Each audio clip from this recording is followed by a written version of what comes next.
A igreja é a família de Deus, e a essência da família é o relacionamento entre os irmãos. O salmista exclama no Salmo 133, versículo 1: Ó, como é bom e agradável viverem unidos os irmãos. Viver unido é viver em comunhão com o Pai e com os irmãos. E isso é imprescindível para qualquer igreja, para qualquer comunidade cristã. A palavra comunhão é a tradução da palavra grega koinonia, que significa parceiro, companheiro ou participante. Trata-se de um termo tipicamente paulino, aparecendo 13 vezes nos escritos do apóstolo Paulo.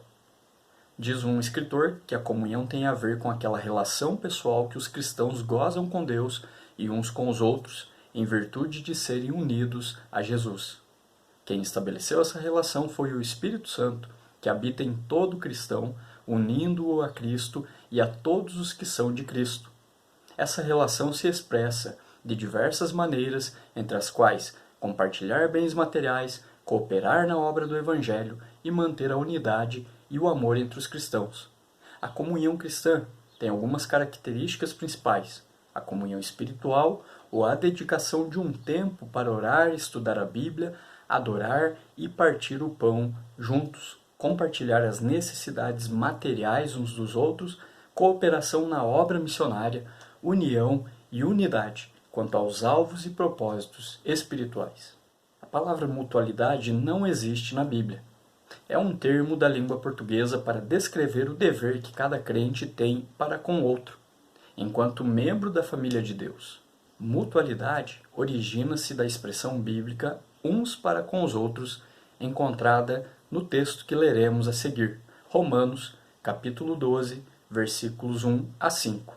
A carta de Paulo aos Romanos, capítulo 12, versículos de 1 a 5. O texto bíblico diz: Rogo-vos, pois, irmãos, pelas misericórdias de Deus, que apresenteis o vosso corpo por sacrifício vivo, santo e agradável a Deus, que é o vosso culto racional. E não vos conformeis com este século, mas transformai-vos pela renovação da vossa mente, para que experimenteis qual seja a boa, agradável e perfeita vontade de Deus. Porque pela graça que me foi dada, digo a cada um dentre vós que não pense de si mesmo além do que convém. Antes, pense com moderação, segundo a medida da fé que Deus repartiu a cada um. Porque assim como num só corpo temos muitos membros, mas nem todos os membros têm a mesma função, assim também nós, conquanto muitos, somos um só corpo em Cristo e membros uns dos outros. Nessa porção de Romanos, o apóstolo Paulo ele inicia rogando àquela comunidade cristã que os irmãos lá vivessem de maneira santa, tivessem a santidade como princípio nas suas vidas, em tudo que eles fizessem. É a fim de que, de fato, eles prestassem um culto verdadeiro e genuíno a Deus. Paulo, ele associa a maneira de viver dos crentes romanos à maneira como o culto verdadeiro a Deus deve ser baseado na santidade, conforme Deus estabelece na sua palavra. Deus revela isso na sua palavra, que ele exige do seu povo santidade no viver, porque a santidade é uma expressão do culto a ele. O apóstolo também mostra, nesse texto, que tanto o corpo do crente quanto a mente devem servir a Deus, de forma mútua, para que, de fato, o culto prestado a Deus seja verdadeiro, conforme Deus quer que o adoremos. Paulo amplia este princípio da adoração, escrevendo que este culto racional e ativo a Deus deve ser tanto na esfera individual, porque ele diz: apresenteis os vossos corpos, ou seja, cada um deveria apresentar o vosso corpo, o corpo daquela pessoa, daquele crente, como culto a Deus, e também a vida em comunidade numa igreja local. Na ocasião ali, lá na cidade de Roma. Por isso que é carta aos romanos, porque eles viviam na cidade de Roma. Eles deveriam lá viver, tanto individualmente quanto coletivamente, ao se reunirem como igreja e ao serem igreja local naquela cidade, em santidade e viverem dessa maneira no seu dia a dia. Desde o Antigo Testamento, Deus sempre revela que Ele tem um povo, e que este povo precisa viver em comunhão e mutualidade. E o mesmo contexto de vida em comunidade é vivido por Jesus com seus discípulos quando Jesus teve o seu ministério aqui na Terra. Logo à frente, incentivado e ensinado pelos apóstolos e os escritos do Novo Testamento. Percebamos que o contexto de todos os textos do Novo Testamento foi o da vida em comunidade da igreja. Inclusive o Apocalipse, que termina falando do povo de Deus reunido. Paulo se utiliza de uma ilustração aqui em Romanos capítulo 12, que ele também usa em 1 Coríntios capítulo 12, em que compara a igreja como um corpo humano, o qual tem diversos membros e órgãos, mas que precisam trabalhar em conjunto para o bem do corpo todo. Afinal, no corpo humano, não há como um membro ou órgão trabalhar em carreira solo, pois sem a ajuda dos demais, ele não funcionará direito. Paulo, em sua analogia, nós percebemos no versículo 4 isso, ele diz que cada membro do corpo tem uma função definida e específica, que é importante para o bom funcionamento do corpo. O texto, logo em seguida, versículo 5, nos leva a deduzir que, como Igreja de Cristo, membros do seu corpo, temos um trabalho individual para o bem da coletividade da nossa igreja local. Ou seja, não há crente sem dom. Não há crente que não possa ajudar. E não há crente que pode viver a vida cristã sozinho. Pois um sinal de que aquela pessoa foi de fato salva por Jesus é ela estar envolvida com o corpo de Jesus, a igreja, em uma vida comunitária de comunhão e mutualidade. Por isso que os reformadores afirmam que não há salvação fora da igreja. Pois como ter vida fora da igreja? Impossível. Paulo, nesse trecho de Romanos, ele revela que a minha vida particular como crente em Jesus deve implicar de forma ativa e serviçal aos meus irmãos e irmãs todos os dias dela.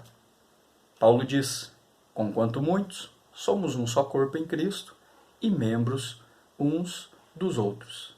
Podemos então pensar, com base no princípio bíblico da comunhão e mutualidade cristã, que para que vivamos esse princípio, algumas atitudes precisam ser tomadas. Afinal, a igreja é uma família e, como tal, precisa agir, ser uma igreja em ação. Uma primeira atitude que nós podemos pensar aqui é que, para que possamos viver de fato uma vida como crentes em Jesus e fazendo parte da sua igreja, do seu povo aqui na terra, nós precisamos ter compromisso. Se comprometer com algo ou alguém é, por definição, fazer um pacto, é obrigar-se a algo. A partir do momento que Deus nos revela a sua graça pela mensagem do Evangelho e nos mostra que Ele quer que vivamos uma vida em comunidade, aprendemos que devemos nos comprometer com seu reino e, por consequência, com o povo dele.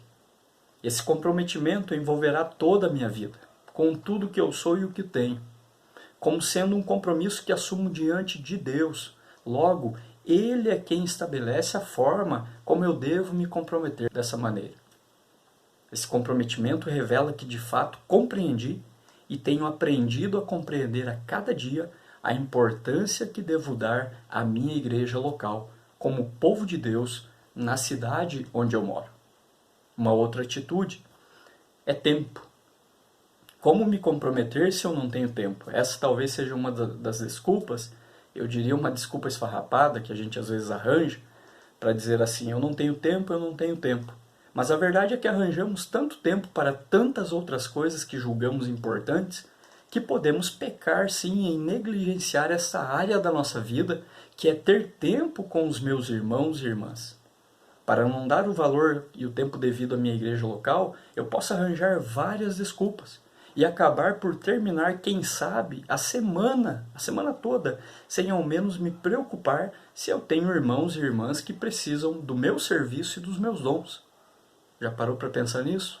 Você que é membro de uma igreja local, é membro de uma igreja séria, de uma igreja bíblica, às vezes você e eu passamos talvez a semana toda e vamos nos lembrar que temos irmãos e irmãs só quando aparecemos no culto dominical ou em alguma reunião da igreja durante a semana, mas no restante da semana a gente acaba deixando passar. Devemos refletir, devemos levar isso a sério, pensar nisso e tomarmos uma atitude. A atitude de termos tempo para isso, termos tempo para termos comunhão, para viver a mutualidade que Paulo nos ensina aqui em Romanos 12. A verdade é que tudo demanda tempo nessa vida. Ainda vivemos um contexto cronológico. Qual é o real valor que tenho dado, então, ao tempo que eu tenho com a igreja do Senhor? Tenho tido tempo para meus irmãos e irmãs? Ou tenho inventado os meus próprios argumentos com cara de bíblicos para justificar essa minha ausência e essa minha negligência? Fica aí para a gente pensar, né? Outra atitude, eu preciso ter comunicação. Se comprometer e ter tempo para a igreja exige comunicação. Ainda mais em nossos dias em que não há mais desculpas para não nos comunicarmos. Um exemplo, podemos, por exemplo, enviar uma mensagem do WhatsApp a alguém por texto ou áudio, dizendo que estamos orando por essa pessoa, dizendo que estamos preocupados com ela, querendo saber como ela está. É uma atitude simples, porém muito importante e de grande valor, pois demonstra interesse e preocupação com os meus irmãos e irmãs.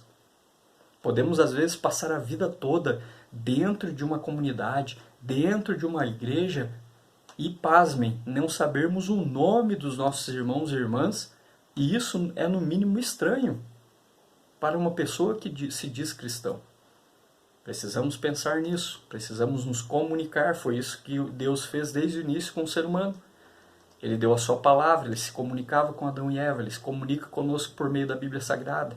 Ele nos ensina a importância da comunicação, de termos um relacionamento de comunhão e mutualidade nos comunicando. A comunicação ela é super importante em qualquer esfera da nossa sociedade, da nossa vida. Ainda mais na vida comunitária de discípulos e discípulas de Jesus, pois é na comunicação que saberemos das dificuldades do outro, e de seus sonhos, de suas lutas, e também oraremos uns com os outros. Valorizemos, portanto, a bênção da comunicação nas nossas igrejas. Aproveitemos isso, usemos esse recurso da comunicação para que a gente possa viver uma vida de comunhão e mutualidade.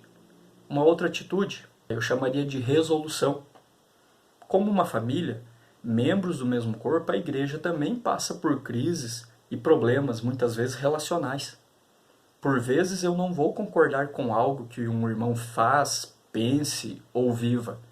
Para isso, então, é necessário que busquemos amadurecer para que sejamos capazes de trazer resoluções a alguma situação que necessite de que seja resolvida entre eu e o outro. Geralmente não é um momento fácil de se ter, nenhuma atitude fácil a se tomar, mas necessária, para que possamos continuar a caminhada cristã da melhor forma possível e em paz como Igreja de Cristo.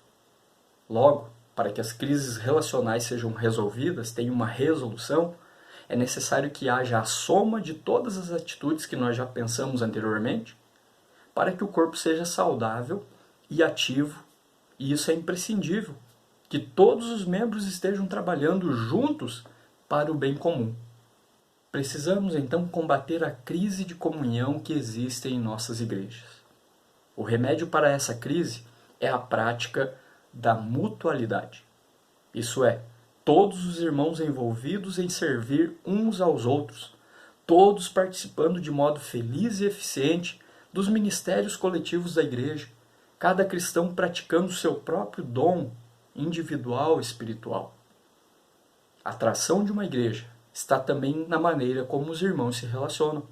Lembre-se que uma pessoa sempre optará por uma igreja que o recebe bem. Ninguém consegue ficar numa igreja onde não se estabelece relacionamento ou amizade.